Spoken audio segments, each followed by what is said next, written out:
살을 애는 듯한 차가운 바람이 국경지대의 울창한 침엽수림 사이로 매섭게 몰아치며 검은 군복을 입은 대원들의 몸을 휘감았다. 리서라 대위는 하얗게 서리가 내려앉은 저격용 소총의 스코프에서 눈을 떼지 않은 채 거칠어진 호흡을 가다듬으며 목표물을 기다리고 있었다.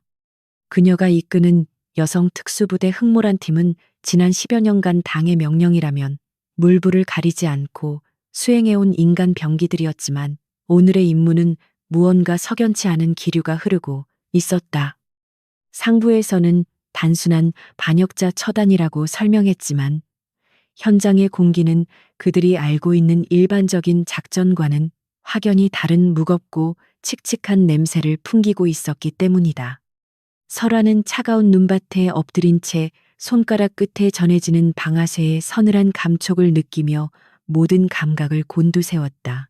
어둠이 짙게 깔린 숲속 저편에서 낡은 오두막집 하나가 희미한 불빛을 내뿜으며 위태롭게 서 있는 모습이 스코프 안으로 들어왔다. 정부국에서 전달받은 좌표는 정확히 저 오두막을 가리키고 있었고 타깃은 곧 저곳으로 들어갈 예정이라는 첩보가 있었다. 설아의 곁에 매복하고 있던 부관류 중사가 수신호를 보내며 대원들의 포위망이 완벽하게 구축되었음을 알렸고 그녀는 고개를 작게 끄덕여 작전 개시 준비를 명령했다. 칠흑 같은 어둠 속에서도 대원들은 마치 그림자처럼 소리 없이 움직이며 오두막을 향해 포위망을 좁혀갔고 눈 밟는 소리조차 나지 않는 그들의 움직임은 숙련된 사냥꾼의 그것과 다를 바가 없었다.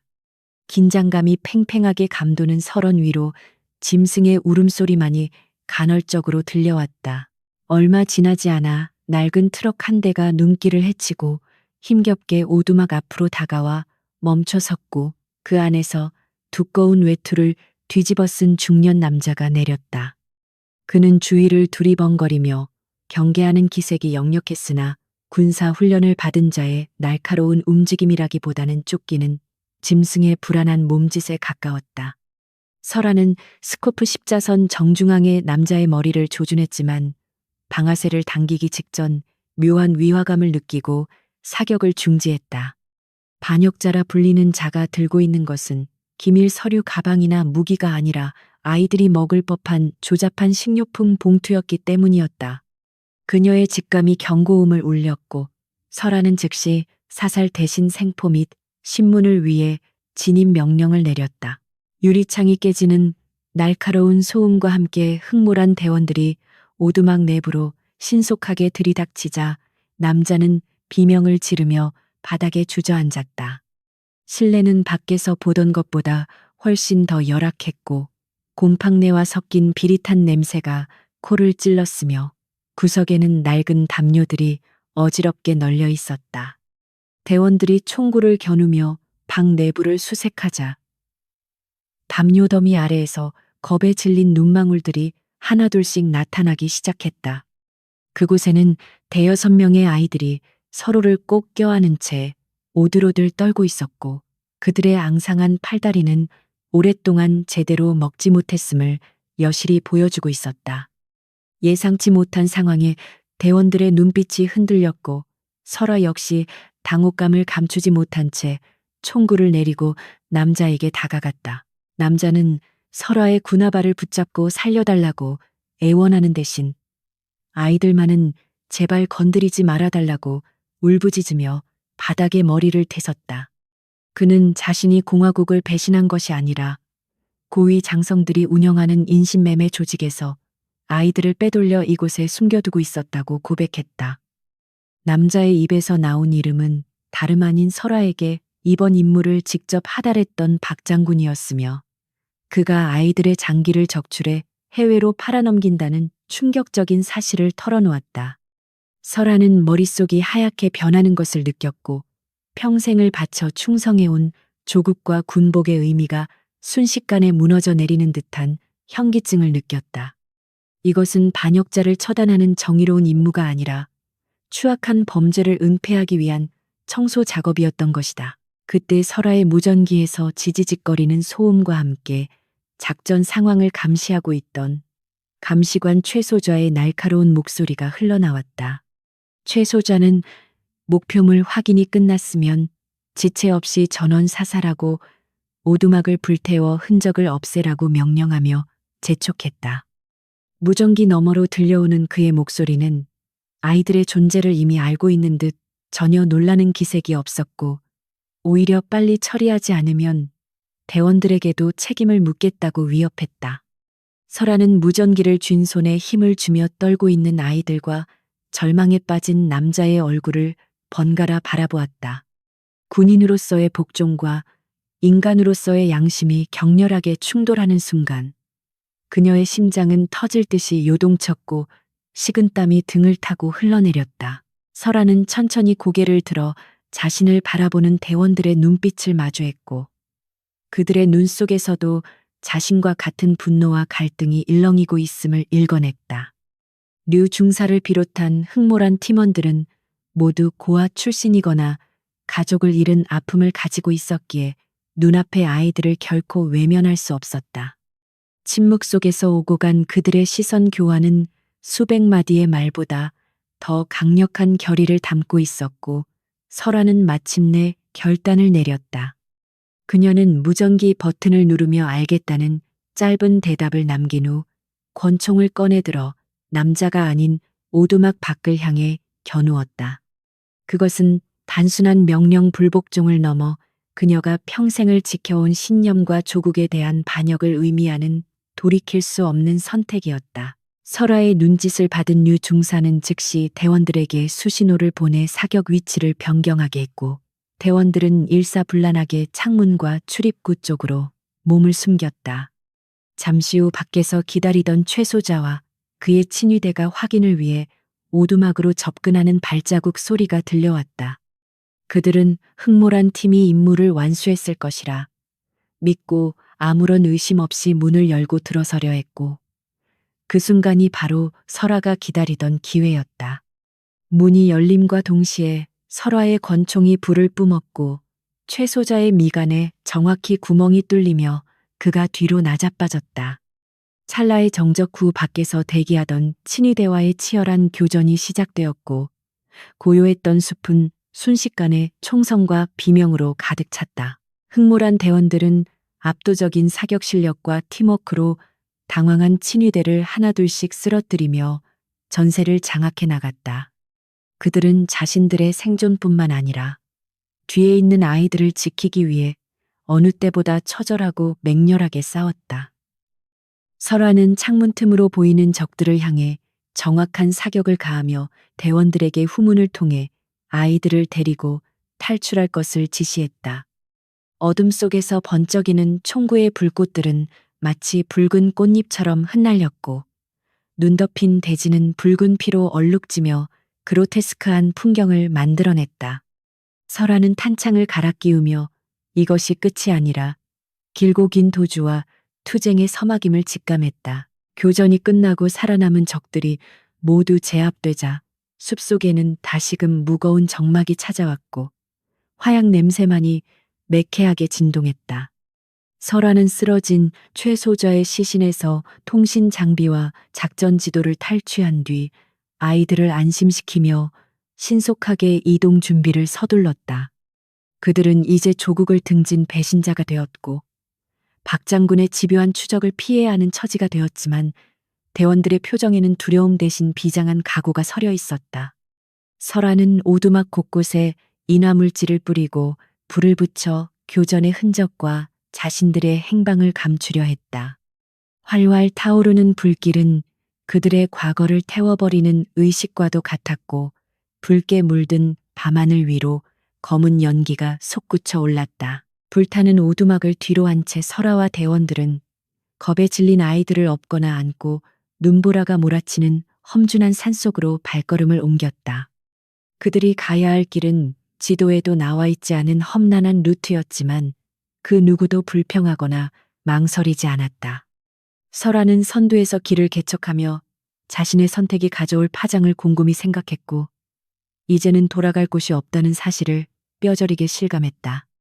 하지만 그녀의 등 뒤에 매달린 작은 아이의 따뜻한 체온은 그녀가 내린 결정이 틀리지 않았음을 증명하고 있었다. 차가운 북풍이 그녀의 뺨을 때렸지만 설아의 가슴 속에는 그 어느 때보다 뜨거운 불꽃이 타오르고 있었다. 그들은 국경을 넘어 제3국으로 향하는 루트를 확보하기 위해 밤낮 없이 걸어야 했고 추위와 배고픔이 그들을 끊임없이 괴롭혔다.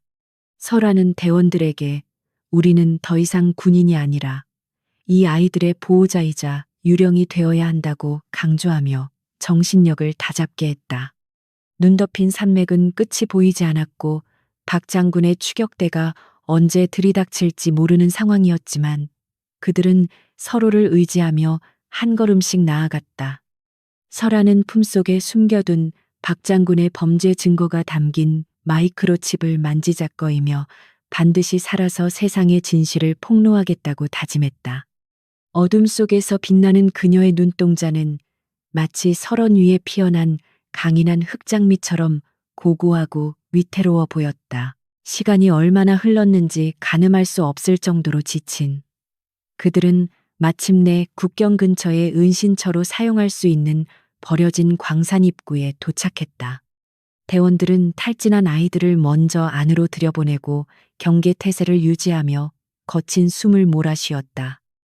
설아는 입구에 서서 지나온 길을 바라보며 자신들이 남긴 발자국이 눈보라에 덮여 사라지기를 간절히 기도했다.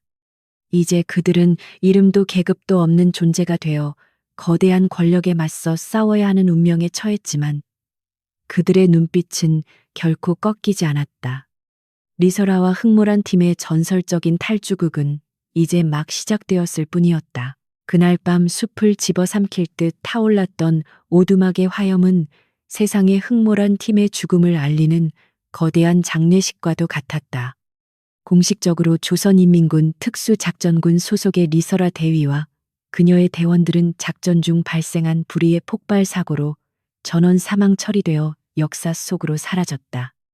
그러나 서류상의 죽음과는 달리 그들은 국경을 넘어 정글이 우거진 제3국의 무법지대 깊숙한 곳으로 스며들어 유령으로서의 새로운 삶을 시작하고 있었다.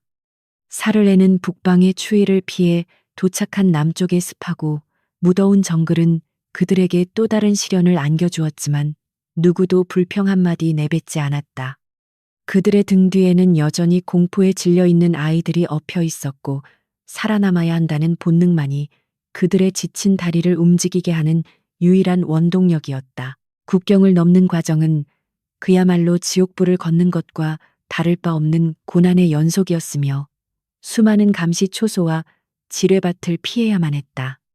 설아는 아이들의 입을 막고 탑지대를 포복으로 통과하며 자신의 숨소리조차 죽이는 극한의 은밀함을 유지해야 했다. 며칠을 굶주린 채 흙탕물로 목을 축이며 이동한 끝에 그들이 도착한 곳은 마야광들과 군벌들이 지배하는 일명 골든 트라이앵글의 외곽 지역이었다. 법과 질서가 존재하지 않는 이곳이야말로 죽은 자들이 숨기에 가장 적합한 장소였으며 동시에 가장 위험한 전장이기도 했다. 그들은 버려진 사원 지하에 임시 거처를 마련하고 썩은 나무와 이끼로 입구를 위장하여 외부와의 단절을 시도했다. 시간이 흐르면서 가져온 식량과 의약품이 바닥을 드러내자 설아는 더 이상 숨어만 있을 수는 없다는 냉혹한 현실을 마주하게 되었다. 아이들 중 몇몇은 열병에 시달리고 있었고 제대로 된 영양을 섭취하지 못해 상태가 날로 악화되고 있었기에 결단이 필요했다.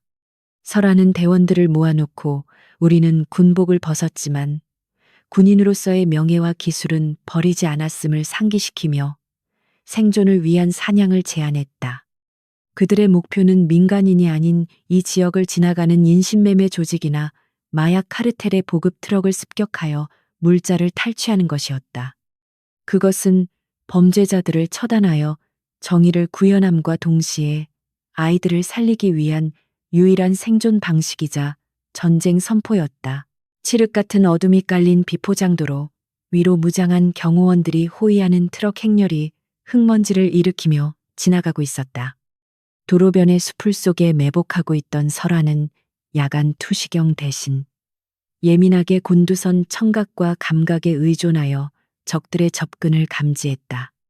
그녀의 수신호 하나에 류중사가 설치해둔 급조 폭발물이 선두 차량의 바퀴를 정확히 타격하며 굉음과 함께 행렬을 멈춰 세웠다. 폭발의 충격이 가시기도 전에 어둠 속에서 튀어나온 흑모란 대원들은 마치 춤을 추듯 유려하고 신속한 동작으로 경호원들을 제압해 나갔다. 총성을 최소화하기 위해 단검과 격투수를 주로 사용한 그들의 움직임은 잔혹할 정도로 효율적이었고 적들은 비명조차 지르지 못한 채 쓰러져 갔다. 트럭의 짐칸을 열자 그곳에는 마약 다발과 함께 놈들이 납치한 현지 여성들이 겁에 질린 채 갇혀 있는 모습이 드러났다. 설아와 대원들은 익숙한 손놀림으로 여성들을 구속에서 풀어주고 트럭에 실린 식료품과 의약품 상자를 신속하게 자신들의 배낭으로 옮겨 담았다. 풀려난 여성들이 눈물을 흘리며 감사 인사를 전하려 했지만 설아는 차가운 눈빛으로 그들에게 빨리 도망치라는 손짓만을 보냈다.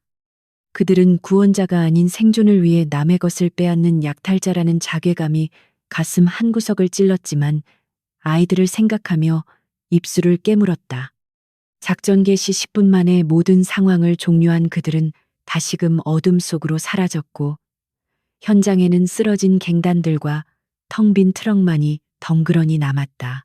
한편 평양의 호화로운 집무실에서 박 장군은 흑모란 팀의 사망 보고서를 탁자 위에 던지며 불쾌한 심기를 감추지 못하고 있었다.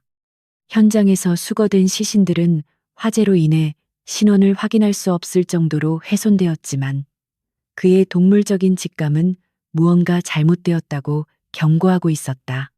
그는 시가를 피우며 연기 속에서 오두막 주변의 감식 결과를 다시 한번 꼼꼼하게 훑어보았고 미세한 족적의 불일치를 발견했다. 엘리트 중에 엘리트였던 리설아가 그토록 허술하게 폭사했다는 것은 그녀의 실력을 누구보다 잘하는 그로서는 도저히 납득할 수 없는 결말이었다. 박 장군은 입가에 비릿한 미소를 띠며 책상 아래에 있는 비밀 전화기를 꺼내 들고 누군가에게 전화를 걸었다. 박 장군의 명령을 받은 자들은 공식적인 군 조직이 아닌 그가 개인적으로 양성해온 그림자, 암살 조직인 붉은 독사팀이었다.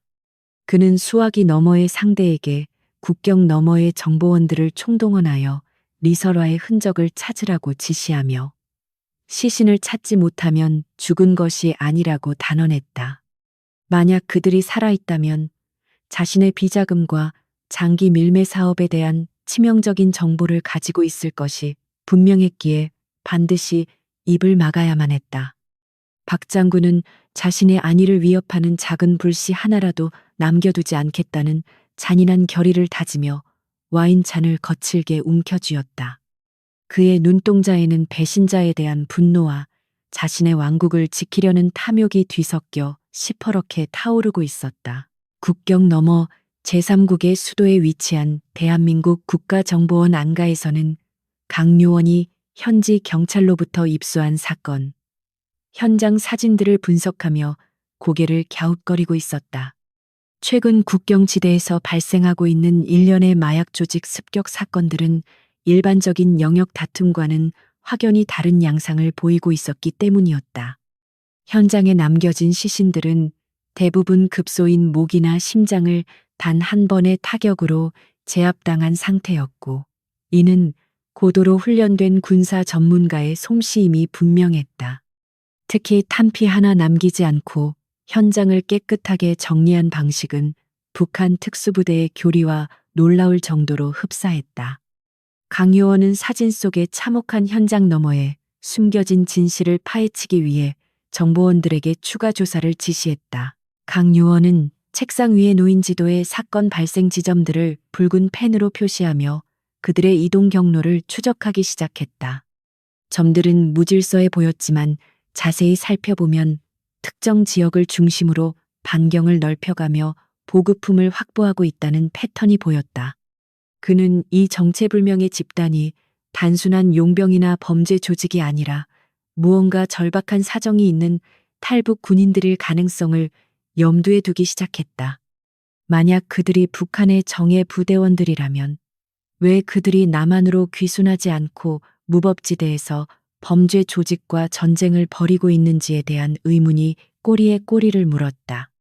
강 요원은 상부에 보고하기 전 직접 현장을 확인해야겠다는 결심을 굳히며 현장 요원으로서의 본능을 일깨웠다. 다시 정글의 은신처로 돌아온 설아는 보초를 서며 잠든 아이들과 대원들의 모습을 지켜보았고 깊은 한숨을 내쉬었다. 약탈해 온 약 덕분에 열이 내린 아이의 평온한 얼굴을 보며 안도감을 느꼈지만 마음 한구석의 불안감은 쉽게 가라앉지 않았다.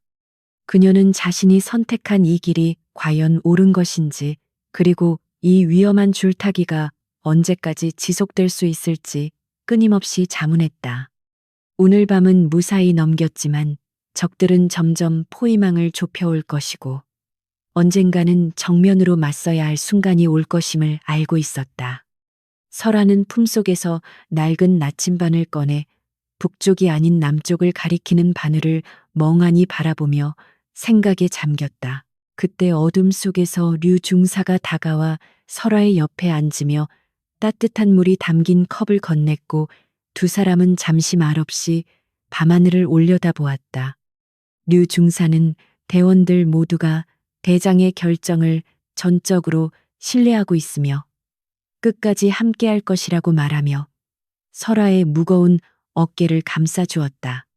그녀의 말은 흔들리던 설아의 마음에 단단한 지지대가 되어 주었고 다시금 냉철한 지휘관으로서의 모습을 되찾게 해주었다.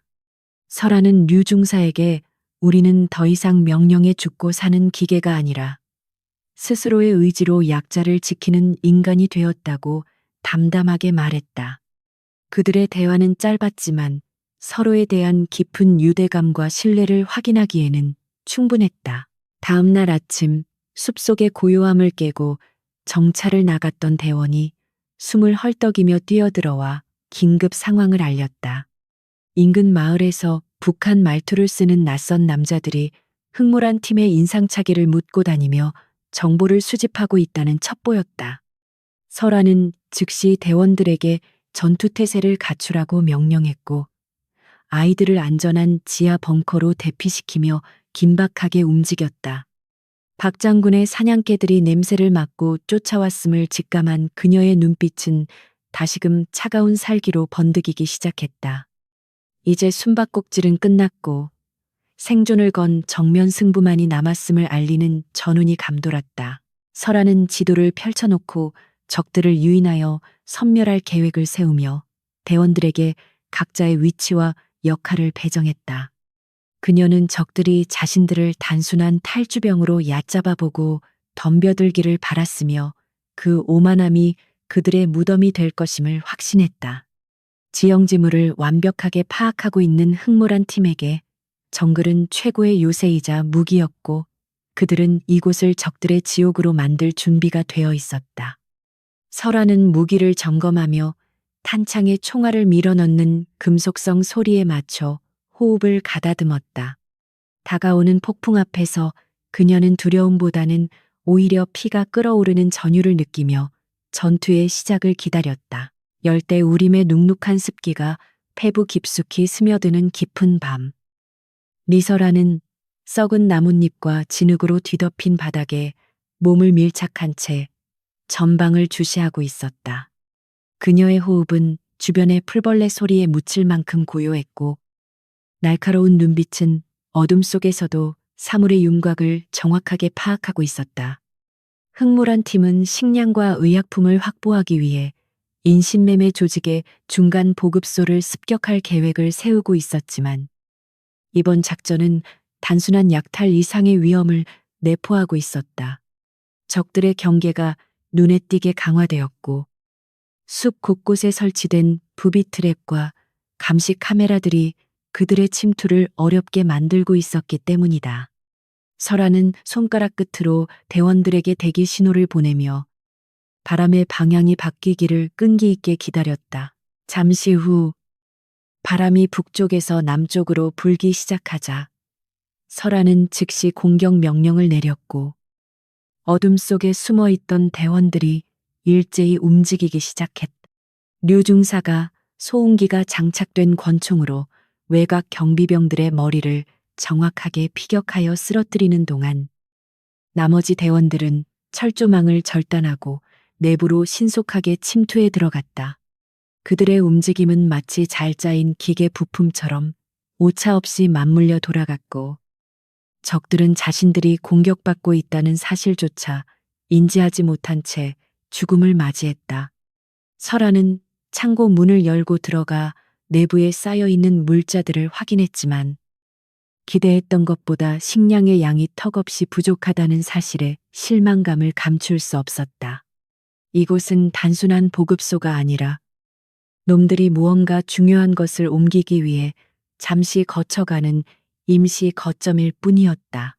그때 창고 안쪽에서 인기척을 느낀 설아가 반사적으로 총구를 돌렸고 어둠 속에서 겁에 질린 눈빛의 어린 소녀 하나가 기어 나왔다. 소녀는 낡고 더러운 옷을 입고 있었으며 온몸이 상처투성이인 채로 떨고 있어 보는 이의 가슴을 아프게 했다. 설아는 총을 거두고 소녀에게 다가가 안심시키려 했지만 소녀는 뒷걸음질 치며 구석으로 몸을 숨기려 했다. 그 순간 무전기를 통해 외부 경계를 서던 대원의 다급한 목소리가 들려왔고 적들의 증원 병력이 예상보다 빨리 도착하고 있다는 보고가 들어왔다. 설아는 망설임 없이 소녀를 안아들고 대원들에게 철수 명령을 내렸지만 마음 한구석에는 무거운 돌덩이가 얹힌 듯한 답답함이 밀려왔다. 트럭의 헤드라이트 불빛이 숲속을 어지럽게 비추며 적들이 들이닥치기 시작했고 요란한 총성이 정글의 고요를 깨뜨렸다. 흑모란 팀은 미리 확보해둔 퇴로를 통해 빠져나가려 했지만 적들의 화망이 생각보다 촘촘하게 구성되어 있어 이동이 쉽지 않았다. 설아는 소녀를 류 중사에게 맡기고 후방을 엄호하기 위해 남았고 나무 뒤에 은폐한 채 침착하게 적들을 하나씩 제거해 나갔다. 그녀의 사격 솜씨는 백발백중이었고 추격해 오던 적들은 갑작스러운 저격에 당황하여 우왕좌왕하며 전열이 흐트러졌다. 그러나 이번에 나타난 적들은 일반적인 갱단과는 달리 군사훈련을 받은 듯한 조직적인 움직임을 보이고 있어 설아의 신경을 곤두세우게 만들었다. 숲을 빠져나와 안전지대에 도착한 대원들은 거친 숨을 몰아쉬며 잠시 휴식을 취했고 설아는 구해온 소녀에게 물과 비상식량을 건네주었다. 소녀는 허겁지겁 음식을 받아먹으며 안정을 되찾아갔지만 그녀의 눈에는 여전히 공포가 가득 서려 있었다. 설아는 소녀의 머리를 쓰다듬으며 자신이 구하지 못한 수많은 아이들의 얼굴을 떠올렸고 가슴 깊은 곳에서 끓어오르는 분노를 사겼다. 그녀는 이 지옥 같은 곳에서 아이들을 지키기 위해 얼마나 더 많은 피를 묻혀야 할지 알 수 없었지만 결코 포기하지 않겠다고 다짐했다. 밤하늘에는 무심하게도 밝은 달이 떠 있었고 그 차가운 빛은 설아의 고뇌하는 얼굴을 비추고 있었다. 한편 습격당한 보급소 현장에는 칠흑 같은 군복을 입은 사내들이 도착하여 시신들을 조사하고 있었다. 그들의 리더인 조철 소자는 바닥에 떨어진 탄피 하나를 집어들고 냄새를 맡으며 비릿한 미소를 지었다. 그는 박 장군이 보낸 비밀, 암살 조직, 붉은 독사의 지휘관으로 리설아와 흑무란 팀을 사냥하기 위해 국경을 넘어 이곳까지 추격해온 것이었다. 조철은 현장에 남겨진 흔적들을 통해 설아의 전술과 이동 경로를 분석해냈고 그녀가 아이들을 데리고 있어 기동력이 떨어졌을 것이라고 판단했다. 그는 부하들에게 즉시 추격을 명령하며 이번 사냥이 꽤 재미있는 놀이가 될 것이라고 확신했다. 다음 날 아침 흑모란 팀은 숲속 깊은 곳에 위치한 은신처로 이동하던 중 묘한 위화감을 감지했다. 평소라면 시끄럽게 울어대던 새소리가 뚝 끊겼고 숲 전체에 무거운 침묵이 내려앉아 있었기 때문이었다. 설아는 본능적으로 적들이 근처에 있음을 직감하고 대원들에게 전투 태세를 갖추라고 지시했다. 그녀의 예상대로 숲의 나무들 사이에서 검은 그림자들이 일렁이기 시작했고 소리 없는 살기가 그들을 향해 조여오고 있었다. 조철과 붉은 독사팀은 흑모란 팀을 포위하기 위해 은밀하게 접근하고 있었고 그들의 발걸음은 유령처럼 소리가 나지 않았다. 첫 번째 총성이 울림과 동시에 숲은 아수라장으로 변했고 흑모란 팀과 붉은 독사팀 간의 치열한 교전이 시작되었다. 붉은 독사팀은 최신형 무기와 장비로 무장하고 있었고 그들의 전투 능력은 흑모란 팀에 결코 뒤지지 않았다. 설아는 나무와 바위를 방패 삼아 적들의 공격을 막아내며 대원들을 지휘했지만 수적으로 열세인 상황에서 점점 밀리기 시작했다. 특히 조철은 교묘하게 아이들이 있는 쪽을 노려 사격을 가했고 설아는 아이들을 보호하기 위해 몸을 던져야만 했다. 그녀의 어깨를 스치고 지나간 총알이 뜨거운 자결통을 남겼지만 설아는 고통을 느낄 겨를조차 없었다. 절체절명의 순간 설아는 숲의 지형을 이용한 함정으로 적들을 유인하기로 결심했다. 그녀는 류중사에게 아이들을 데리고 백지대 쪽으로 우회하라는 신호를 보낸 뒤 자신은 미끼가 되어 적들의 시선을 끌었다. 설아는 일부러 모습을 드러내며 도망치는 척했고 조철은 예상대로 그녀를 뒤쫓아왔다. 설아가 유인한 곳은 덩굴식물이 엉켜 있어 발이 묶이기 쉬운 지역이었고 그녀는 미리 설치해둔 폭발물을 터뜨려 거대한 나무를 쓰러뜨렸다. 굉음과 함께 쓰러진 나무가 적들의 추격로를 차단하자 붉은 독사팀의 대열이 흩어지며 혼란에 빠졌다. 혼란을 틈타 설아는 역습을 감행했고 단검을 뽑아들고 가장 가까이 있던 적에게 달려들었다. 근접 전투에서 설아의 기술은 빛을 발했고 그녀는 순식간에 적의 급소를 가격하여 무력화시켰다. 그러나 조철 역시 만만치 않은 상대였고 그는 곧바로 자세를 가다듬고 설아에게 맹렬한 공격을 퍼부었다. 두 지휘관의 대결은 숨막히는 긴장감 속에서 진행되었고 칼날이 부딪힐 때마다 불꽃이 튀었다. 조철은 설아의 약점인 죄책감을 자극하며 도발했지만 설아는 흔들리지 않고 냉철하게 그의 공격을 받아넘겼다. 숲속의 전투는 시간이 갈수록 진흙탕 싸움으로 변해갔고 양측 모두 부상자가 속출했다. 흑모란 팀의 대원 중 한 명이 다리에 총상을 입고 쓰러지자 동료들이 달려와 그녀를 부축하며 어무 사격을 가했다. 설아는 더 이상의 피해를 막기 위해 연막탄을 터뜨리고 전원 후퇴 명령을 내렸다. 자욱한 연기 속으로 사라지는 흑모란 팀을 보며 조철은 분한 듯 소리를 질렀지만 함부로 연기 속으로 뛰어들 수는 없었다. 그는 사냥감이 도망치도록 내버려둔 것이 아니라 잠시 살려두어 공포를 심어주려는 것이라고 스스로를 위로했다. 안전한 곳까지 후퇴한 흑모란 팀은 임시로 진지를 구축하고 부상자들을 치료했다. 다행히 생명에 지장이 있는 부상은 아니었지만 부족한 의약품 때문에 고통을 참아내야 하는 대원들의 모습에 설아는 가슴이 미어지는 듯 했다. 그녀는 자신이 데려온 아이들과 부하들을 위험에 빠뜨렸다는 자책감에 괴로워했지만 류중사는 오히려 대장의 잘못이 아니라며 그녀를 위로했다. 류중사의 말처럼 지금은 자책할 시간이 아니라 살아남을 방법을 찾아야 할 때였고 설아는 다시 한번 마음을 다잡았다. 밤이 깊어지자 숲은 다시 고요해졌지만 그 고요함 속에는 언제 터질지 모르는 시한폭탄 같은 긴장감이 감돌고 있었다. 설아는 보초를 서며 조철과의 전투를 되짚어 보았고 그가 박 장군의 명령을 받고 왔음을 확신했다. 이제 적들은 그들의 위치를 파악했고 앞으로 더 집요하고 잔혹한 방법으로 공격해 올 것이 분명했다. 설화는 가지고 있는 탄약과 식량을 점검하며 다음 전투를 위한 전략을 구상하기 시작했다. 그녀는 단순히 도망치는 것만으로는 이 지옥에서 벗어날 수 없다는 것을 깨달았고 적의 심장부를 타격할 대담한 계획이 필요하다고 생각했다. 같은 시각 국정원의 강요원은 현지 정보원으로부터 정글 깊은 곳에서 대규모 교전이 벌어졌다는 보고를 받았다.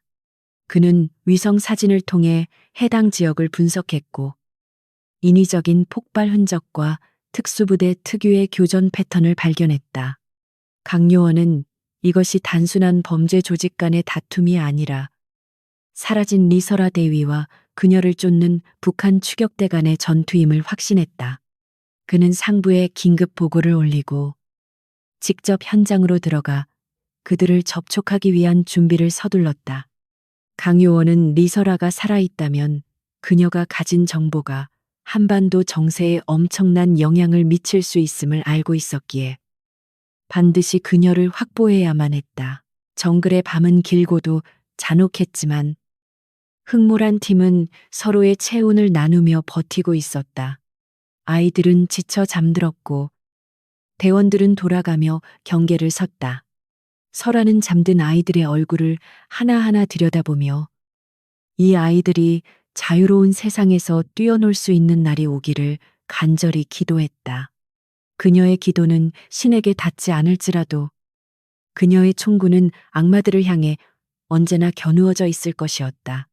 설아는 밤하늘을 올려다보며 북두칠성을 찾았고 그 별들이 가리키는 방향이 아닌 자신의 신념이 가리키는 방향으로 나아가겠다고 맹세했다. 새벽녘이 되자 안개가 자욱하게 끼기 시작했고 시야가 확보되지 않는 상황은 공격자와 방어자 모두에게 위협적이었다.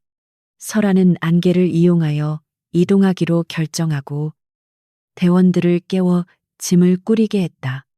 그들은 발자국 소리를 죽이며 조심스럽게 이동했지만 숲 전체가 그들의 움직임을 감시하고 있는 듯한 느낌을 지울 수 없었다. 조철의 부대가 근처에 매복해 있을지도 모른다는 생각에 설화의 신경은 극도로 예민해져 있었고 작은 나뭇가지가 부러지는 소리에도 총구가 돌아갔다. 이동 중에 그들은 우연히 인신매매 조직의 또 다른 감시 초소를 발견했고 설화는 그냥 지나치지 않고 그들을 제압하기로 했다. 적의 통신 장비를 확보하여 붉은 독사팀의 위치를 파악할 수 있는 기회였기 때문이다. 대원들은 순식간에 초소를 덮쳐 경비병들을 무력화시켰고 설화는 통신기를 조작하여 적들의 무전을 도청하는 데 성공했다. 무전기 너머로 들려오는 조철의 목소리는 그들이 흑몰한 팀을 포위망 안으로 몰아넣고 있다고 보고하고 있었다. 설화는 역으로 그들의 포위망을 뚫을 허점을 발견하고 회심의 미소를 지었다.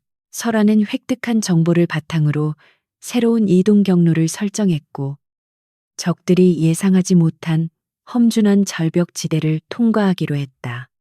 그것은 매우 위험한 도박이었지만 성공한다면 적들의 뒤통수를 칠 수 있는 전략적인 선택이었다.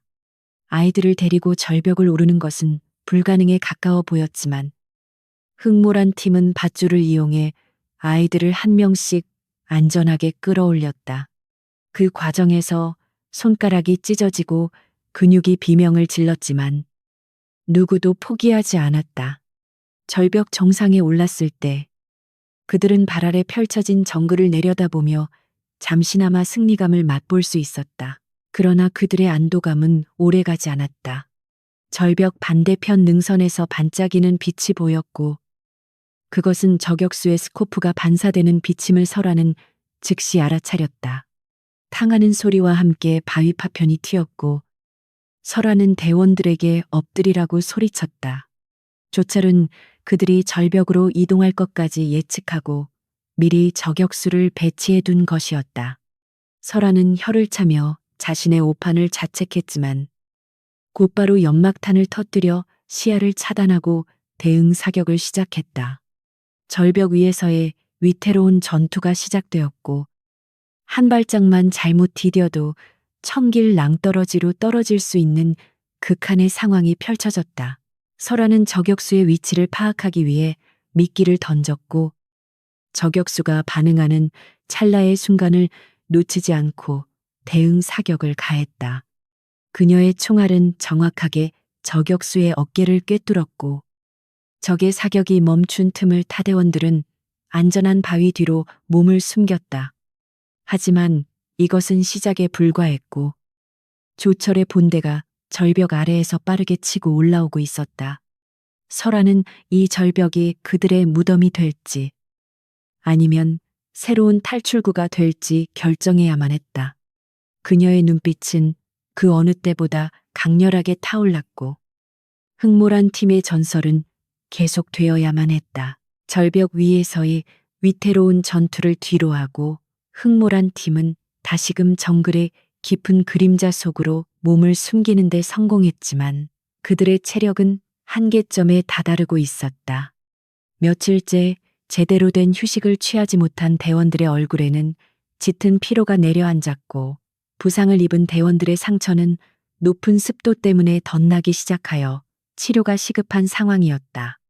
설아는 지친 기색을 감추며 선두에서 길을 개척하고 있었지만 그녀의 머릿속은 적들의 추격을 뿌리칠 방법과 아이들의 안전을 확보해야 한다는 강박으로 복잡하게 뒤엉켜 있었다. 그녀는 잠시 행군을 멈추고 지도를 펼쳐 현재 위치를 확인하며 국경 근처에 안전한 은신처를 찾기 위해 골몰했다. 숲은 겉으로는 평온해 보였지만 그 정적 뒤에는 언제 튀어나올지 모르는 맹수와 같은 적들이 도사리고 있음을 그녀는 뼈저리게 느끼고 있었다. 한편 대한민국 국정원 소속 강현우 요원은 흑모란 팀이 남기고 간 흔적들을 추적하며 그들과의 거리를 좁혀오고 있었다. 그는 현장에 남겨진 발자국들을 분석하던 중 군화 자국 사이에 섞여 있는 작은 운동화 자국들을 발견하고 큰 혼란에 빠졌다. 훈련받은 특수부대원들이 도주 중에 거추장스러울 수밖에 없는 어린아이들을 데리고 다닌다는 것은 상식적으로 이해하기 힘든 행동이었기 때문이었다. 강현우는 이들이 단순한 탈영병이나 범죄 조직이 아니라 무언가 특별한 사연을 가진 집단일지도 모른다는 가설을 세우게 되었다. 그는 무전기를 들어 본부에 보고하려다 잠시 멈칫하고는 직접 눈으로 확인하기 전까지는 판단을 유보하기로 결정하고 발걸음을 재촉했다. 설아는 식수를 확보하기 위해 잠시 대열에서 이탈하여 계곡 쪽으로 향했고 그곳에서 자신을 미행하는 누군가의 인기척을 감지했다. 그녀는 물통을 채우는 척하며 수면 위에 비친 그림자를 예의주시했고 상대가 방심하는 틈을 타 번개처럼 몸을 돌려 제압을 시도했다.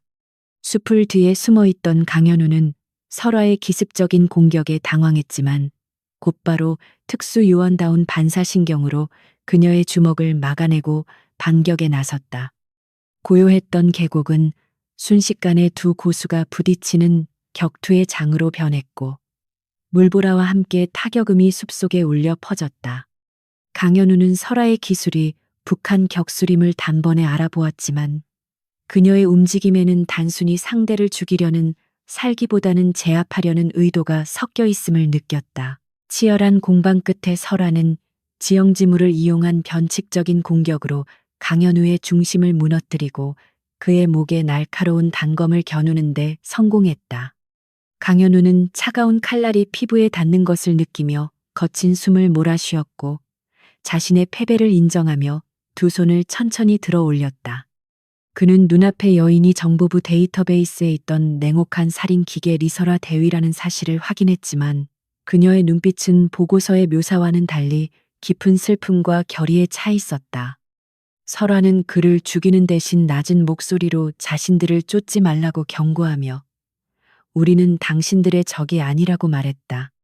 그녀의 목소리에는 설명할 수 없는 진정성이 담겨 있어 강현우는 순간적으로 할 말을 잃고 그녀를 바라보았다. 설아는 강현우를 풀어주며 그에게 박 장군의 범죄와 관련된 단서가 담긴 작은 쪽지 하나를 건네고는 뒤도 돌아보지 않고 숲속으로 사라졌다. 멍하니 서 있던 강현우는 손에 쥔 쪽지를 펼쳐보았고 그곳에는 인신매매 조직의 계좌번호와 암호가 적혀 있는 것을 발견했다. 그는 리설아가 자신을 살려준 이유와 그녀가 진짜로 싸우고 있는 대상이 누구인지에 대해 깊은 고민에 빠지게 되었다. 강현우는 무전기를 다시 집어들었지만 이번에는 흑모란 팀의 위치를 보고하는 대신 상부의 박장군 라인에 대한 내사를 요청하는 우회적인 보고를 올렸다. 그는 이제 사냥꾼이 아닌 관찰자가 되어 이 사건의 진실을 끝까지 파헤쳐보기로 결심했다. 그 시각 흑모란 팀을 놓친 조철 소자와 붉은 독사팀은 작전을 변경하여 더 잔인하고 비열한 방법을 사용하기로 했다. 그들은 정글 외곽에 위치한 무법지대의 중심가이자 지하 경제의 허브인 골든 다이스 카지노를 무력으로 장악했다. 조철은 그곳을 드나드는 현지인들과 상인들을 인질로 잡고 흑모란 팀이 제 발로 찾아오도록 유인하는 덫을 놓았다. 그는 카지노 입구에 카메라를 설치하고 인질들을 처형하겠다고 위협하는 영상을 송출하며 리설와의 죄책감을 자극하는 심리전을 펼쳤다. 화려한 네온 사인이 번쩍이는 카지노는 순식간에 공포의 도가니로 변했고 사람들의 비명소리가 끊이지 않았다. 정찰을 나갔던 류 중사가 창백한 얼굴로 돌아와 조철이 벌이고 있는 만행을 보고하자 설아의 표정은 차갑게 굳어졌다. 류 중사는 이것이 명백한 함정이며 우리가 나선다면 전멸할 수도 있다고 만류했지만 설아는 흔들리는 눈빛으로 아이들을 바라보았다. 그녀는 자신들이 도망치면 당장은 살 수 있겠지만 죄 없는 사람들이 자신들 때문에 죽게 된다면 평생을 죄책감 속에서 살아야 한다는 것을 알고 있었다. 설아는 주먹을 꽉 쥐며 대원들에게 우리는 살기 위해 도망친 것이 아니라 인간답게 살기 위해 선택한 길임을 상기시켰다. 무거운 침묵이 흘렀지만 대원들의 눈빛은 점차 두려움에서 결연한 의지로 바뀌어가고 있었다. 설아는 바닥에 카지노의 구조도를 그리며 대원들에게 침투 작전을 설명하기 시작했고 이번 작전은 생존이 아닌 구출과 섬멸이 목표임을 분명히 했다. 그녀는 조철이 자신을 노리고 있다는 점을 역이용하여 자신이 정면으로 미끼가 되고 나머지 대원들이 측면과 후방을 타격하는 양동 작전을 계획했다. 무모해 보이는 작전이었지만 대원들은 설아의 지휘력과 판단력을 전적으로 신뢰하며 묵묵히 고개를 끄덕였다. 그들은 가진 무기들을 점검하고 탄창을 채우며 다가올 최후의 결전을 준비했다. 비장함이 감도는 은신처에는 무기들이 부딪히는 금속성 소리만이 날카롭게 울려 퍼졌다. 밤이 깊어지자 설아와 대원들은 은신처를 떠나 화려한 불빛이 춤추는 골든 다이스 카지노를 향해 은밀하게 이동했다. 정글의 어둠과 도시의 네온 사인이 교차하는 경계선에서 그들은 잠시 멈춰서서 목표물을 응시했다.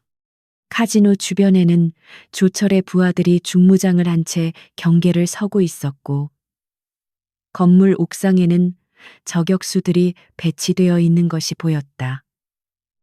설아는 망원경으로 적들의 배치 상황을 파악하며 머릿속으로 수없이 시뮬레이션을 돌려보았다. 그녀는 이번 전투가 단순한 총격전이 아니라 신념과 신념이 부딪히는 전쟁터가 될 것임을 직감했다. 한편 강현우 역시 도청한 무전 내용을 통해 조철이 카지노에서 인질극을 벌이고 있다는 사실을 알게 되었다. 그는 흑모란 팀이 분명히 그곳으로 향할 것이라고 확신하고 자신도 독자적으로 현장에 개입하기 위해 장비를 챙겼다.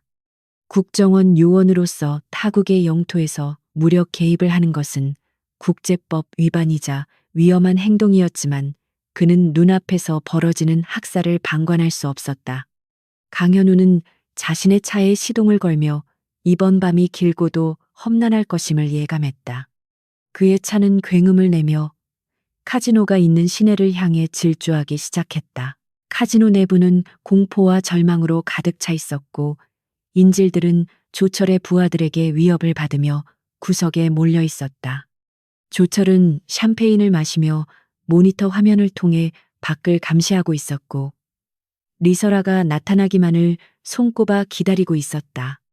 그는 자신의 완벽한 함정에 리서라가 걸려들 수밖에 없을 것이라는 오만함에 취해 있었고 그녀를 잡아서 박 장군에게 바칠 생각에 들떠 있었다.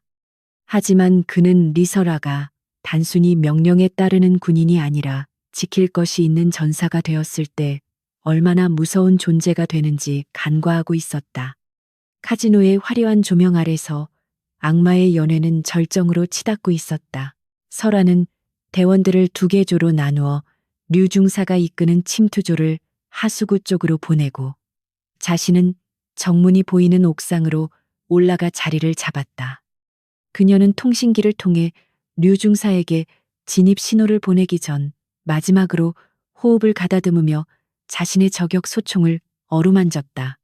스코프 너머로 보이는 조철의 얼굴은 승리감에 도취되어 있었지만 설화는 그 표정을 공포로 바꿔놓겠다고 다짐했다. 그녀의 손가락이 방아쇠에 천천히 걸렸고 심장 박동은 차분하게 가라앉았다. 이제 폭풍 전야의 고요함은 깨지고 피 튀기는 밤의 서막이 오르려 하고 있었다. 류중사와 침투조는 악취가 진동하는 하수구를 통과하여 카지노 지하 창고로 연결되는 통로에 도달했다. 그들은 쥐새끼처럼 조용히 움직이며 보초를 서던 적들을 하나둘씩 제거하고 폭발물을 설치하기 시작했다. 작전의 핵심은 적들의 혼란을 유도하여 인질들이 탈출할 수 있는 시간을 벌어주는 것이었기에 타이밍이 무엇보다 중요했다.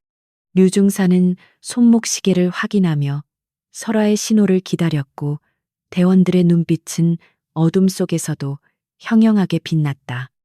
그들은 자신들의 목숨을 걸고 이름 모를 사람들을 구하기 위해 지옥의 문턱에 서 있었다. 설화는 마침내 공격 개시 시간을 알리는 붉은 신호탄을 밤하늘 위로 쏘아 올렸다. 신호탄이 터지며 붉은 빛이 쏟아지는 순간 류중사가 설치한 폭발물이 굉음을 내며 터졌고 카지노 건물 전체가 심하게 흔들렸다. 조철은 예상치 못한 폭발에 당황하여 자리에서 벌떡 일어났고 그 순간 정전이 되면서 카지노 내부는 암흑천지로 변했다. 압이 교환이 된 실내에서 흑몰한 대원들은 야간 투시경을 착용하고 유령처럼 나타나 적들을 사냥하기 시작했다. 비명과 총성이 뒤섞이며 골든 다이스 카지노는 순식간에 전쟁터로 변모했다. 밖에서 대기하던 강현우는 폭발음을 듣자마자 차를 몰고 카지노 입구로 돌진하여 바리케이드를 들이받았다. 그는 차에서 내려 권총을 뽑아들고 입구를 지키던 적들과 교전을 벌이며 혼란에 빠진 인질들이 밖으로 도망칠 수 있도록 엄호했다. 강현우는 어둠 속에서 번쩍이는 총구의 불꽃들을 보며 리설화와 그녀의 팀이 내부에 침투했음을 확신했다.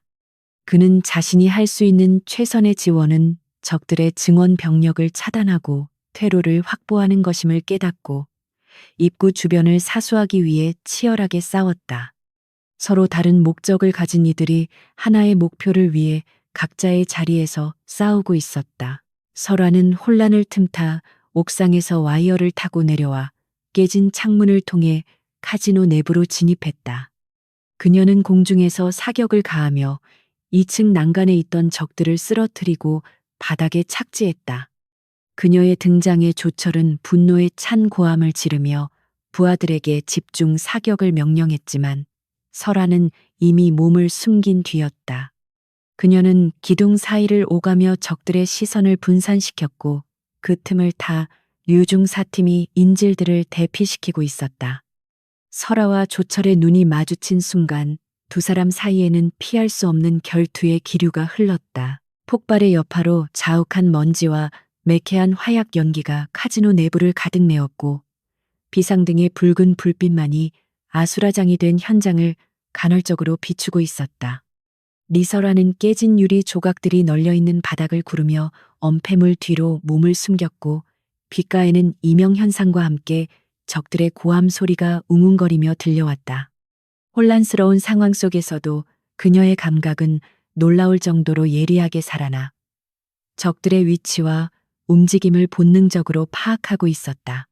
그녀는 호흡을 가다듬으며 탄창을 확인했고 남은 총알의 수가 얼마 되지 않음을 직감하고는 단검을 역수로 쥐었다. 이제부터는 총알을 아끼며 적의 숨통을 끊어야 하는 근접 전투의 시간이었고 그녀의 눈빛은 차갑게 가라앉았다. 어둠 속에서 붉은 독사팀의 대원들이 야간 투시경을 쓰고 접근해 오자 설화는 기다렸다는 듯이 연기 속에서 튀어나가 그들을 덮쳤다. 그녀의 움직임은 맹수처럼 빠르고 정확했으며 적들이 반응하기도 전에 단검이 갑옷의 틈새를 파고들어 치명상을 입혔다. 비명 소리가 터져 나올 새도 없이 적들이 쓰러지자 당황한 후방의 적들이 무차별 사격을 가해왔고 기둥과 벽면이 총탄에 의해 산산조각이 났다. 설화는 쏟아지는 탄막을 피해 날렵하게 몸을 날려 2층 난간 아래로 뛰어내렸고 그곳에서 포위될 위기에 처한 부하들을 구하기 위해 돌진했다. 그녀의 등장은 절망적인 상황에 놓여있던 대원들에게 한 줄기 빛과 같았고 다시금 전의를 불태우게 만들었다. 한편 류중사는 겁에 질린 인질들을 이끌고 뒷문 쪽으로 이동하고 있었지만 적들의 저항이 만만치 않아 교착 상태에 빠져 있었다. 중기관총으로 무장한 적의 화력 지원조가 퇴로를 막고 있었고 그들의 무자비한 사격에 대원들은 고개를 들 수조차 없었다. 류중사는 무전기를 통해 설아에게 지원을 요청했지만 설아 역시 본대와 떨어져 고립된 상태라 즉각적인 도움을 줄 수 없는 형편이었다. 시간이 지체될수록 인질들의 안전이 위협받는 상황이었고 누군가는 반드시 저 기관총을 무력화시켜야만 했다. 그때 팀의 막내였던 지은하사가 류중사를 바라보며 비장한 표정으로 수류탄을 손에 쥐었다. 지은하사는 류중사의 만류에도 불구하고 마지막 작별 인사를 눈빛으로 전한 뒤 엄폐물 밖으로 뛰쳐나가 기관총 진지를 향해 전력 질주했다. 적들의 총구가 그녀에게 집중되자 그녀의 몸은 수많은 총탄에 맞아 피투성이가 되었지만 그녀는 쓰러지지 않고 끝까지 달렸다. 류중사가 비명을 지르며 그녀의 이름을 불렀지만 지은 하사는 마지막 힘을 짜내어 수류탄의 안전핀을 뽑고 적의 진지 한가운데로 몸을 던졌다. 굉음과 함께 거대한 폭발이 일어나며 기관총 진지가 날아갔고 퇴로를 막고 있던 벽이 무너져 내렸다. 그녀의 숭고한 희생이 만들어낸 길을 보며 류중사와 대원들은 피눈물을 삼키며 인질들을 탈출시키기 시작했다. 건물 반대편에서 폭발 소리를 들은 설아는 본능적으로 자신의 대원 중 누군가가 희생되었음을 직감하고 가슴이 찢어지는 듯한 고통을 느꼈다. 그 고통은 곧바로 억제할 수 없는 분노로 치환되어 그녀의 온몸을 휘감았고 이성적인 판단을 뛰어넘는 살기가 그녀를 지배하기 시작했다. 설아는 눈앞을 가로막는 적들을 짐승처럼 찢어발기며 조철이 있는 VIP 룸을 향해 일직선으로 돌파해 나갔다. 그녀의 움직임에는 더 이상 망설임이나 자비가 없었고 오로지 복수와 심판만이 존재할 뿐이었다. 공포에 질린 적들은 그녀를 막으려 했지만 마치 사신과도 같은 그녀의 기세에 눌려 뒷걸음질 칠 수밖에 없었다. VIP룸의 문을 박차고 들어선 설아는 소파에 앉아 시가를 피우고 있는 조철과 마주했고 두 사람 사이에는 숨막히는 긴장감이 흘렀다.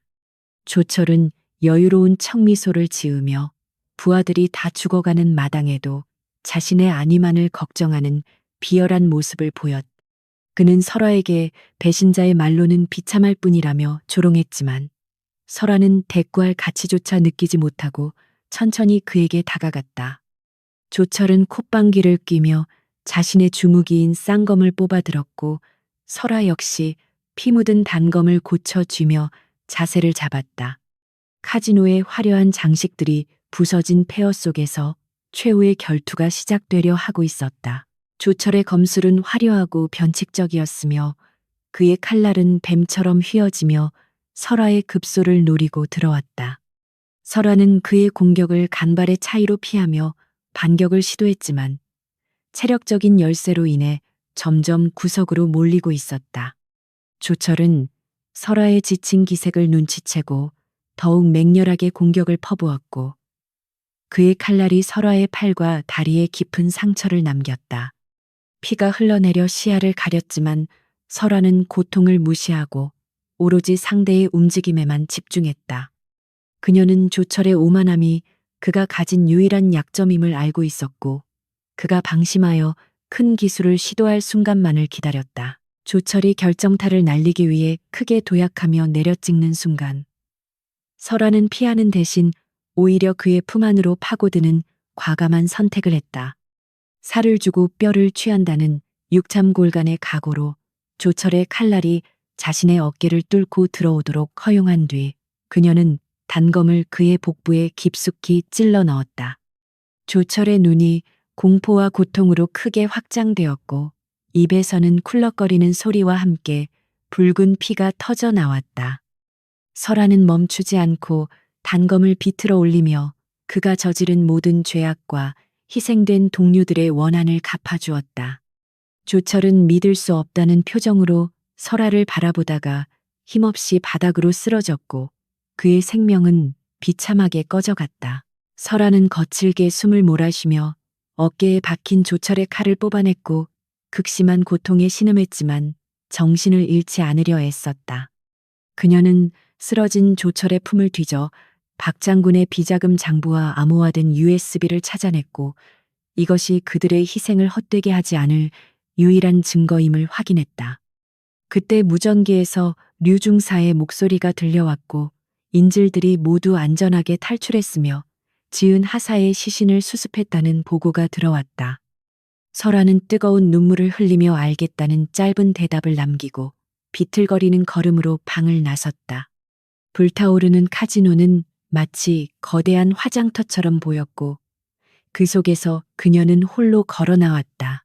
밖으로 나온 설아는 강현우 요원이 차를 대기시키고 기다리는 모습을 보았고 그는 상처투성이인 그녀를 보고 놀라 달려왔다. 강현우는 그녀를 부축하며 경찰과 군대가 오고 있으니 빨리 이곳을 떠나야 한다고 재촉했고 설아는 고개를 끄덕이며 차에 올랐다. 차 안에는 이미 탈출한 대원들과 류중사가 기다리고 있었고 그들의 품에는 지은 하사의 유품인 인식표가 쥐어져 있었다. 차가 출발하며 불타는 카지노를 뒤로하자 차 안에는 무거운 침묵과 슬픔이 감돌았지만 그 누구도 울음을 터뜨리지는 않았다. 그들은 슬픔을 가슴에 묻고 앞으로 나아가야만 하는 운명임을 너무나 잘 알고 있었기 때문이었다. 강현우는 백미러로 뒷좌석의 대원들을 힐끔거리며 이들이 겪었을 지옥 같은 시간과 그들이 보여준 용기에 경의를 표했다. 그는 자신이 소속된 NIS의 지침을 어기고 이들을 돕고 있다는 사실을 알고 있었지만 후회는 없었다. 그는 리설아에게 안전한 안가까지 데려다 주겠다고 말하며 박 장군에 대한 정보는 자신이 처리할 수 있도록 도와달라고 제안했다. 설아는 창밖을 바라보며 잠시 생각에 잠겼다가 강현우의 제안을 받아들이기로 결정했다. 이제는 혼자만의 싸움이 아니라 더 큰 힘을 빌려 악을 심판해야 할 때가 왔음을 깨달았기 때문이었다. 차량은 어둠을 뚫고 도시를 벗어나 한적한 국도로 접어들었고 밤하늘에는 별들이 무심하게 반짝이고 있었다. 설아는 품속에 있는 USB를 꽉 쥐며 지은 하사의 희생이 결코 헛되지 않게 하겠다고 다시 한번 다짐했다. 그녀의 몸은 만신창이가 되었지만 눈빛만은 그 어느 때보다 강렬하게 빛나고 있었고 그것은 복수심을 넘어선 정의에 대한 갈망이었다. 앞으로 남은 여정은 더욱 험난할 것이고 박 장군의 반격 또한 거세질 것이 분명했지만 그녀는 결코 물러서지 않을 것이다. 흥몰한 팀은 상처 입은 날개를 펴고 다시 한번 비상할 준비를 하고 있었다. 안가에 도착한 그들은 강현우가 제공한 의료 장비로 서로의 상처를 치료하며 잠시나마 휴식을 취할 수 있었다. 설아는 어깨에 상처를 꿰매면서도 고통스러운 내색 없이 대원들을 격려했고 아이들의 상태를 살폈다. 아이들은 다행히 무사했지만 전쟁터와 같은 상황에 충격을 받아 말없이 서로에게 기대어 잠들어 있었다. 설아는 그 모습을 보며 자신이 지켜야 할 것이 무엇인지 명확하게 되새겼고 마음을 다잡았다. 내일이면 국경을 넘어 대한민국 영사관으로 향하는 마지막 여정이 시작될 것이고 그것은 자유를 향한 최후의 관문이 될 것이다. 새벽이 밝아오자 설아는 강현우에게 박 장군의 범죄 증거 일부를 넘겨주며 이것을 언론에 터뜨릴 타이밍을 상의했다. 강현우는 그녀의 치밀한 계획에 감탄하며 자신이 할 수 있는 모든 지원을 아끼지 않겠다고 약속했다. 두 사람은 국적과 이념을 넘어 악을 처단하고 생명을 구한다는 공통된 목표 아래 진정한 파트너가 되어가고 있었다. 떠오르는 태양을 바라보며 설하는 붉게 물든 하늘이 마치 지은 하사의 미소처럼 느껴져 가슴이 먹먹해졌다. 그녀는 하늘을 향해 조용히 경례를 올리며 마지막 전투를 위한 준비를 마쳤다. 여명이 밝아오며 동쪽 하늘이 붉게 물들기 시작했지만 안가 주변을 감싸고 있는 공기는 여전히 차갑고 무거웠다. 리설아는 잠든 아이들을 하나씩 깨워 이동 준비를 서둘렀고 대원들은 지친 몸을 이끌고 마지막 장비를 점검하며 결의를 다졌다. 지난밤에 격렬했던 전투로 인해 몸은 만신창이가 되었고 붕대 위로 붉은 피가 배어 나왔지만 그들의 눈빛만은 그 어느 때보다 형형하게 빛나고 있었다. 이제 국경까지는 불과 반나절 거리밖에 남지 않았지만 그 짧은 거리가 그들에게는 생사를 가르는 가장 험난한 고비가 될 것임을 모두가 본능적으로 느끼고 있었다. 설아는 대원들의 어깨를 일일이 두드려주며 우리가 반드시 살아서 저 문을 넘어야 한다고 나직하지만 힘있는 목소리로 독려했다. 강현우 요원은 미리 준비해둔 승합차에 시동을 걸고 지도를 펼쳐 설아에게 국경 도시까지의 이동 경로와 위험 구간을 상세하게 브리핑했다. 그는 현재 박 장군이 이 지역의 부패한 군벌들과 경찰 병력을 총동원하여 도로를 봉쇄하고 있다는 첩보를 입수했기에 우회로를 이용해야 한다고 설명했다. 설아는 강현우가 제시한 경로가 험준한 산길과 비포장 도로로 이루어져 있어 시간이 지체될 것을 우려했지만 정면 돌파는 자살행위나 다름없음을 인정하고 고개를 끄덕였다.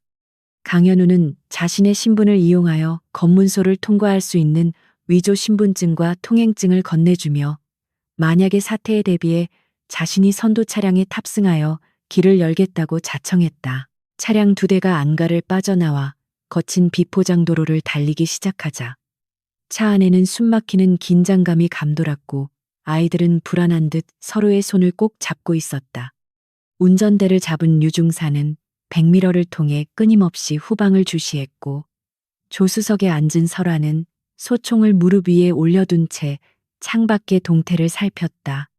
덜컹거리는 차체와 함께 흙먼지가 피어올랐고 숲속의 나무들은 마치 그들의 도주를 지켜보는 감시자들처럼 빠르게 뒤로 지나갔다.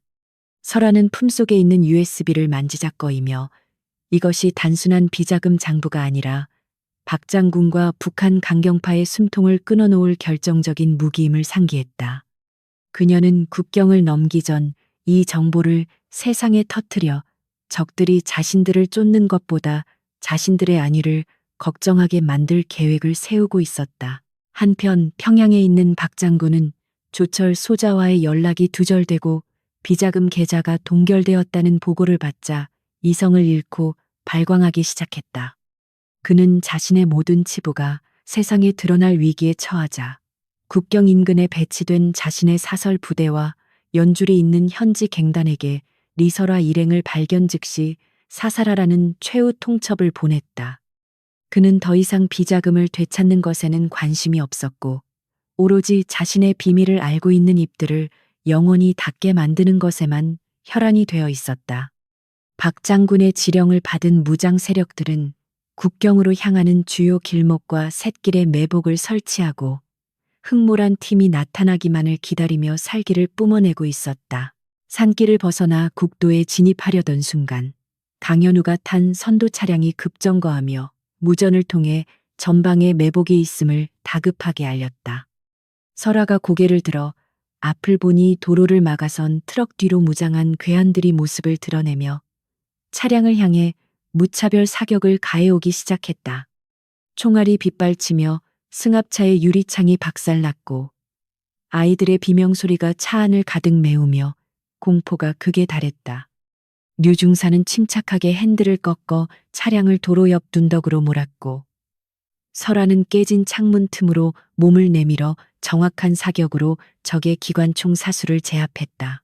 강현우는 자신의 차를 방패 삼아 적들의 화력을 분산시키며 설아의 차량이 빠져나갈 틈을 만들어주기 위해 필사적으로 응사했다. 그는 권총 한 자루로 압도적인 화력을 가진 적들과 맞서며 국정원 정예 요원다운 놀라운 사격 실력과 대담함을 보여주었다. 설아는 강현우의 지원 사격 덕분에 적들의 포위망 한쪽이 헐거워진 것을 포착하고 류중사에게 그곳을 돌파하라고 고함쳤다. 승합차는 엔진이 터질 듯한 굉음을 내며 둔덕을 넘어 밭을 가로질러 질주했고 적들의 추격을 따돌리기 위해 연막탄을 투척했다.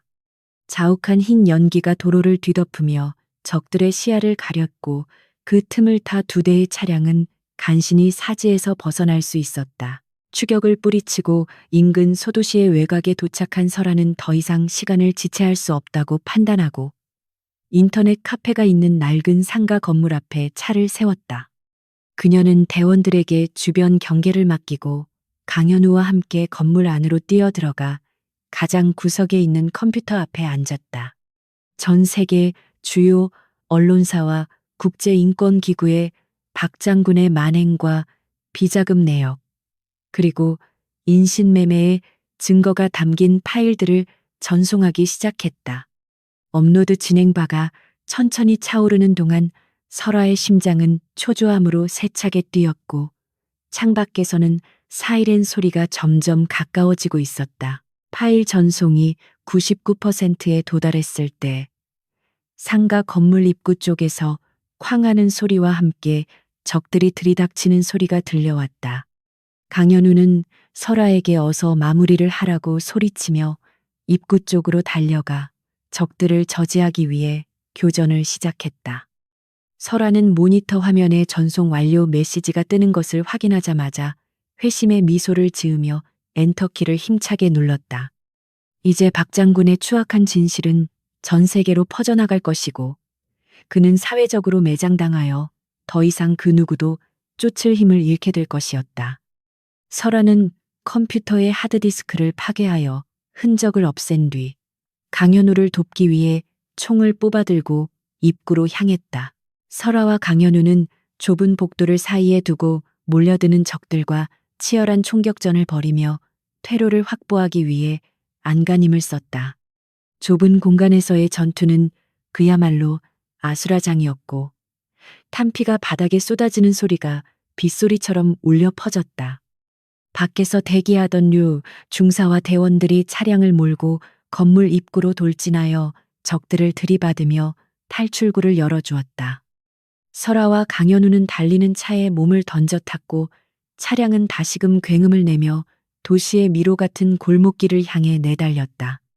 뒤에서는 경찰차와 갱단의 차량들이 뒤섞여 맹렬하게 추격해 오고 있었고 도시는 순식간에 추격전의 무대로 변했다. 차량은 빗발치는 총탄을 맞으며 너덜너덜해졌지만 류중사의 신들린 운전 솜씨 덕분에 간신히 추격자들과의 거리를 벌릴 수 있었다. 그러나 엔진에서 검은 연기가 피어오르기 시작했고 타이어 하나가 터지면서 차량은 더 이상 주행이 불가능한 상태가 되었다.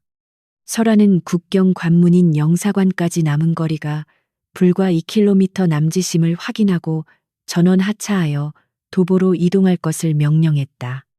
그들은 아이들을 업거나 안고 복잡한 시장통을 가로질러 인파 속으로 섞여 들어갔고 적들의 눈을 피하기 위해 필사적으로 움직였다. 시장 상인들과 행인들은 피투성이가 된 채 총을 들고 뛰는 그들을 보고 비명을 지르며 길을 터주었다.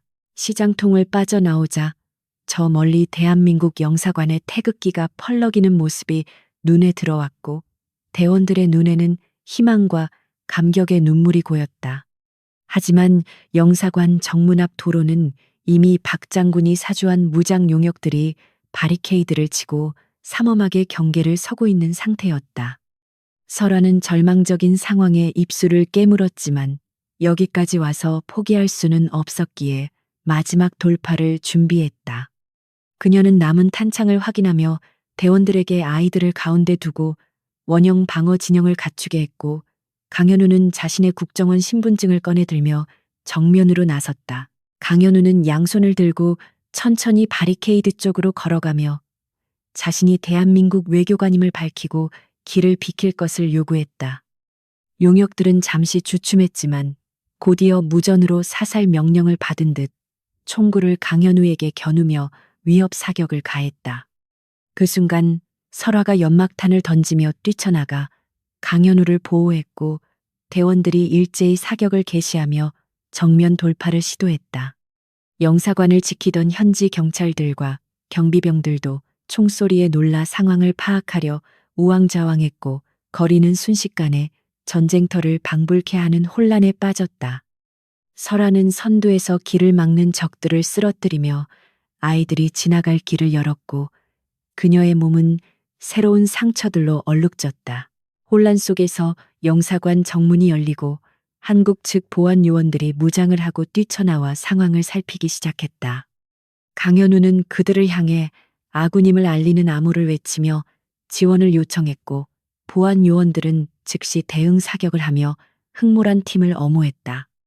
용역들은 영사관 측의 개입에 당황하여 뒤로 물러서기 시작했고 그 틈을 타 설화와 대원들은 사력을 다해 정문을 향해 달렸다. 숨이 턱끝까지 차오르고 다리가 끊어질 듯 아파왔지만 그들은 멈추지 않았고 아이들을 품에 안은 팔에 더욱 힘을 주었다.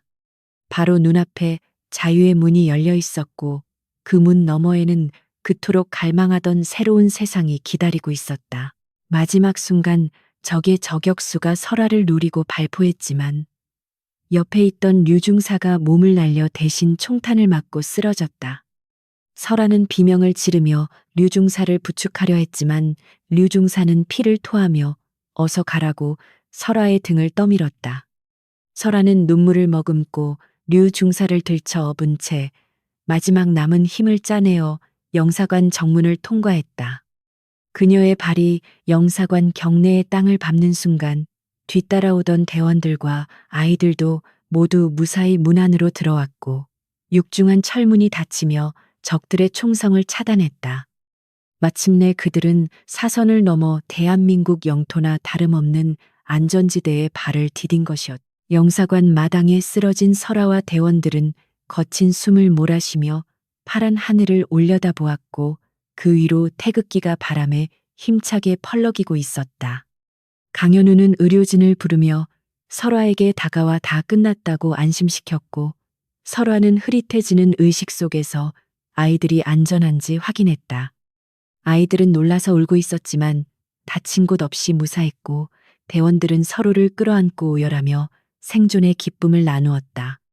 설화는 피 묻은 손으로 류중사의 손을 꼭 잡으며 우리가 해냈다고 속삭였고 긴장이 풀리며 깊은 어둠 속으로 빠져들었다. 그것은 패배의 어둠이 아니라 긴 악몽에서 깨어나 평온한 안식을 맞이하는 휴식의 시작이었다. 전 세계 뉴스 채널에서는 설화가 보낸 박 장군의 비리 자료가 긴급 속보로 타전되고 있었고 북한 정권은 국제사회의 거센 비난에 직면하게 되었다. 박 장군은 집무실에서 뉴스를 보며 허탈한 표정으로 주저앉았고 그의 몰락은 이미 돌이킬 수 없는 현실이 되었다. 리설아와 흑몰한 팀의 목숨을 건 탈출극은 단순히 개인의 자유를 찾은 것을 넘어 거대한 악의 축을 무너뜨린 영웅적인 서사로 기록되게 되었다. 영사관의 의무실에서 응급처치를 받는 그들의 평온한 얼굴 위로 따스한 햇살이 내려앉으며 길고 길었던 어둠의 터널이 끝났음을 알렸다. 리설아가 다시 눈을 떴을 때 그녀를 맞이한 것은 익숙한 화약 냄새나 습한 곰팡내 대신 눈이 시릴 정도로 하얀 천장과 소독약 냄새였다. 그녀는 무거운 눈꺼풀을 깜빡이며 주변을 둘러보았고 자신이 깨끗한 환자복을 입고 푹신한 침대에 누워 있다는 사실을 자각했다. 창문 틈으로 들어오는 따스한 햇살이 그녀의 얼굴을 간지럽혔고 멀리서 들려오는 도시의 소음은 이곳이 정글이나 전장이 아닌 문명 사회임을 알려주고 있었다. 그녀는 본능적으로 몸을 일으키려 했지만 온몸을 감싸고 있는 붕대와 링거줄이 그녀의 움직임을 제한했고 깊은 안도감과 함께 다시 침대로 몸을 뉘었다. 살아남았다는 실감이 서서히 밀려오며 긴장이 풀린 그녀의 눈가에는 뜨거운 눈물이 고여 흘러내렸다. 잠시 후 병실 문이 조용히 열리고 강현우 요원이 들어왔으며 그는 깨어난 설아를 보고 환한 미소를 지으며 다가왔다. 그는 설아에게 이곳이 서울에 있는 국가정보원 산하의 특별병동이며 그녀와 대원들 모두 안전하게 보호받고 있다고 설명했다. 설아가 가장 먼저 물은 것은 류중사의 아니었고 강현우는 다행히 수술이 성공적으로 끝나 생명에는 지장이 없으며 현재 회복실에서 안정을 취하고 있다고 답했다. 그 말을 들은 설아는 비로소 참았던 숨을 내쉬며 고개를 떨구었고 어깨를 들썩이며 소리 없는 오열을 토해냈다. 강현우는 아무 말 없이 그녀의 곁을 지키며 그녀가 그동안 억눌러왔던 감정들을 쏟아낼 수 있도록 기다려 주었다. 며칠 뒤 설아와 대원들은 어느 정도 기력을 회복하여 국정원 본부의 조사실로 이동하게 되었지만 그곳의 분위기는 딱딱한 신문보다는 정중한 면담에 가까웠다. 조사관들은 그들을 범죄자가 아닌 귀순 용사로 대우했고 특히 그들이 목숨을 걸고 구해낸 아이들에 대해 깊은 감사를 표했다. 설아는 조사관들 앞에서 자신이 알고 있는 박 장군의 모든 범죄 사실과 북한 내부의 권력 구조, 그리고 비자금 루트에 대해 상세하게 진술했다. 그녀의 입에서 나오는 정보들은 하나하나가 핵폭탄급 위력을 가진 것들이었으며 조사관들은 그녀의 기억력과 분석력에 혀를 내두르며 기록했다. 이것은 조국을 배신하는 행위가 아니라 병든 조국을 정화하고 정의를 바로 세우기 위한 그녀 나름의 애굽이었다. 조사가 진행되는 동안 텔레비전 뉴스에서는 리설아가 전송한 파일들이 불러온 엄청난 파장이 연일 보도되고 있었다. 전 세계 주요 언론들은 북한 고위 장성의 인신매매와 마약 밀매 실태를 대서특필했고 국제형사재판소는 박 장군을 반인륜 범죄자로 기소하겠다고 발표했다. 궁지에 몰린 북한 정권은 꼬리 자르기를 시도하며 박 장군을 전격 해임하고 체포했으며 며칠 후 그가 감옥에서 의문의 자살을 했다는 뉴스가 전해졌다. 설아는 화면 속 박 장군의 영정사진을 바라보며 복수의 허무함과 동시에 지독했던 악연이 마침내 끊어졌음을 느꼈다. 악은 스스로의 욕망에 잡아먹혀 파멸했고 그 폐허 위에서 그녀는 새로운 삶을 시작할 준비를 마쳤다. 조사가 마무리될 무렵 강현우는 설아와 대원들을 데리고 아이들이 머물고 있는 아동보호시설을 방문했다. 아이들은 몰라보게 건강해진 모습으로 깨끗한 옷을 입고 장난감을 가지고 놀고 있었으며 그들의 얼굴에는 더 이상 공포나 굶주림의 그늘이 없었다. 설아를 발견한 아이들이 까르르 웃으며 달려와 그녀의 품에 안겼고 설아는 아이들을 하나하나 껴안아주며 참았던 눈물을 다시 한번 터뜨렸다. 지옥 같은 탈출 과정에서 그녀를 지탱해 준 것은 바로 이 작은 생명들이었고 그들의 웃음소리는 그녀가 받은 그 어떤 훈장보다도 값진 보상이었다. 그녀는 아이들의 머리를 쓰다듬으며 너희들이 자유롭게 꿈꿀 수 있는 세상을 만들어주어 다행이라고 속삭였다. 국정원은 설아와 대원들에게 대한민국 국민으로서의 신분증과 정착 지원금을 전달하며 그들의 새로운 출발을 축복해 주었다. 그들은 더 이상 살인병기 흑모란 팀이 아닌 평범한 이웃으로 살아가게 되었지만 그들이 겪은 경험과 유대감은 평생 지워지지 않을 것이었다.